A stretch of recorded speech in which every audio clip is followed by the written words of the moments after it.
আসসালামু আলাইকুম। একটা জরুরি কথা আপনাদের শেয়ার করতে চাই। কথাটা আপনাদেরও জানা উচিত, হয়তো অনেকেই জানেন, কিন্তু আমার মতো যারা আছেন একটু বয়স কম তারা হয়তো বা নাও জানতে পারেন বা নাও বুঝতে পারেন। তো ঘটনা হচ্ছে, দেখেন, আমার মা নাই, বাবা নাই, দুইটা বোন আছে। হ্যাঁ, আমি কিন্তু ওদেরকে খুশি করার জন্য হোক বলেন, ওদের খেয়াল রাখার জন্য হোক, সব কিছুর জন্যই আমি চেষ্টা করি। আমার যতটুকু সামর্থ্য আছে ইনশাআল্লাহ ওই অনুযায়ী চেষ্টা করি। হয়তো ওদের কাছে কতটুকু সেটারে সেটা কেমন লাগে আমি জানি না, কিন্তু আমি আমার সর্বোচ্চ চেষ্টাই করি। তবে আমার চেষ্টার মধ্যে কিছু ভুল আছে, যে ভুলটা দেরি হইলেও আমি বুঝতে পারছি। তা আপনারা এই ভুলটা করবেন না। ভুলটা হচ্ছে, ধরেন আমি আমার বোনের যখন এই বেবি হইলো, আমি কিন্তু অনেকগুলো টাকা খরচ করছি, অনেক টাকা খরচ করছি। কিন্তু সেই টাকা খরচ করছি কেমনে জানেন? দেখা গেল একটা খাবার নিছি, একটু ফল ফ্রুটস নিছি, তারপর হচ্ছে তাদের জন্য এমনি খাবার নিছি, সবাই খাওয়ার জন্য রেস্টুরেন্ট থেকে। মানে এরকম করে করতে করতে করতে করতে অনেক টাকা খরচ হয়ে গেছে। হুম এখানে ভুলটা কি জানেন? ভুলটা হচ্ছে এই টাকাটার, কিন্তু এই যে আমি খরচ করলাম এতগুলো টাকা, এই টাকার তেমন কোনো আসলে মূল্য নাই। বলতে পারেন, ভাই কেন মূল্য থাকবে কেন? আপনি আপনার বোনরে দিয়েছেন খুশি করার জন্য বা তার খেয়াল রাখার জন্য, তার উপকারের জন্য, তাহলে এটার মূল্য কেন খুঁজতেছেন? মূল্য খুঁজতে এই জন্য, আমি যে এই টাকাগুলো দিলাম সেই টাকাগুলো তো দিয়েছি ভাঙা ভাঙা।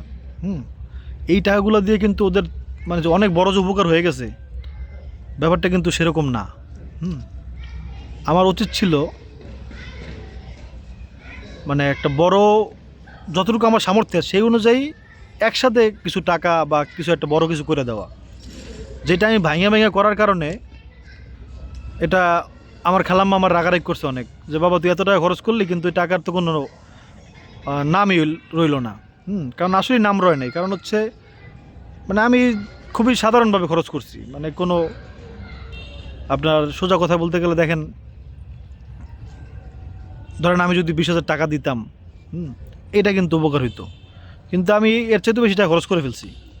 কিন্তু এটা আসলে হিসাব দেওয়ার মতো হিসাবে নাই। যেমন ধরেন আমি এখন আপনাদেরকে বলতে চাইতেছি কিন্তু বলতে পারতেছি না, খালি বললাম কি যে খাবার কিনে দিছি, ফ্রুটস কিনে দিছি, কিন্তু আরও যে কত জায়গায় কতভাবে বিভিন্নভাবে ভেঙে ভেঙে ভেঙে ভেঙে দিছি, এটা আমি আসলে এখন নিজেও মনে করতে পারতেছি না। তাহলে তারা কেমন মনে রাখবে? এখন বলতে পারেন, ভাই তাদের মনে রাখার কী দরকার? হ্যাঁ, মনে রাখার দরকার আছে ভাই। শুধু আবেগ দিয়ে চিন্তা করলে দুনিয়া চলবে না। হ্যাঁ, বিবেক দিয়ে চিন্তা করার দরকার আছে। আমি আমার বোনদের জন্য কি করলাম এটা তাদের বোঝার দরকার আছে, যে ভাই ভাই আমাদের জন্য কি করলো। এখন আমি যা করছি এগুলো তাদের মনেও থাকবে না, মনে থাকার কথাও না ভাই, কারণ আমি নিজেই দেখেন মনে করতে পারতেছি না যে আমি কী কী দিছি, কী কিনছি, কী কী খাওয়াইছি, নিজেই মনে করতে পারতেছি না। তাহলে ওদের কেমন মনে থাকবে? তাই না? এখন আপনারা একটা জিনিস খাবার কেউ খাওয়াইলো, আপনি সেটা কতক্ষণ মনে রাখবেন বলেন? তাই না? এটা তো খুবই সাধারণ বিষয়। একটা খাবার খাওয়াইছেন আপনি একজনরে, আপনি এক জায়গায় একজন মানুষের রিক্সা ভাড়া দিচ্ছেন, এটা তো খুবই সাধারণ বিষয়। কিন্তু এই যদি এমন হইতো যে আমি একসাথে 20,000 টাকা দিছি, অথবা একটা স্বর্ণের কোনো কিছু কিনে দিছি, তখন এটা আসলে কাজে খাটতো, যেটা আমার ভুল হয়ে গেছে। তো ভাঙা ভাঙা এভাবে কিছু না দিয়া একটু বড়োভাবে যতটুকু সামর্থ্য আছে সেই অনুযায়ী, বা পরে দিলেও একটা ভালো কিছু দিলে যেটা মনে থাকবে, এরকম কিছু দেওয়াই উচিত। শুধু আবেগ দিয়ে ভাইবেন না কেউ, যে বলতে পারেন ভাই এটা মনে রাখার দরকার নাই, আমার যা আছে আমি দিছি। না, এরকম না, মনে রাখার দরকার আছে। হ্যাঁ, অনেকভাবেই দরকার আছে। আজান হচ্ছে, যাক আর কিছু বললাম না। তো আপনারা এই ভুলটা করবেন না। কারণ হচ্ছে ভাই, জীবন তো আমরা অনেক সময় মনে করি কি যে ভাই জীবন তো চলেই যাবে, জীবন তো অল্প সময়ের জন্য। হ্যাঁ, অল্প সময়, কিন্তু সেই অল্প সময়টা কিন্তু আবার অল্প সময় না, সেটারও একটা বড় সময় আছে।